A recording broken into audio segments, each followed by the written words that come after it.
My name is Beverly Phillips. I'm his youngest daughter, and George T. Anderson Jr. was my father. This is the beginning of his exhibit at Gary Bowling's House of Art. He has 65 models of different kinds of transportation that will be here. They're made by hand. Everything you see is made by hand except the horses. And you just have to come and be amazed to see it. I can't describe it. I can't describe it. It's just amazing. Everybody that sees them are amazed. My father was from Morristown, Tennessee. He worked in the tobacco fields, didn't go past the beginning of the 3rd grade because he had to take care of his family.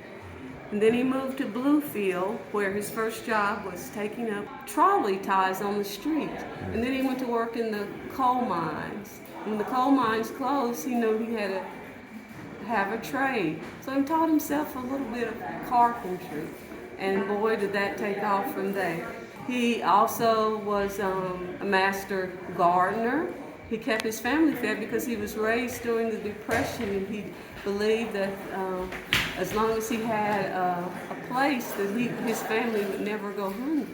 He loved reading. He taught himself how to read, basically, and how to write, and how to measure. And he was a self-made man. And he believed in doing things not halfway. If you're going to do them, you do them all the way.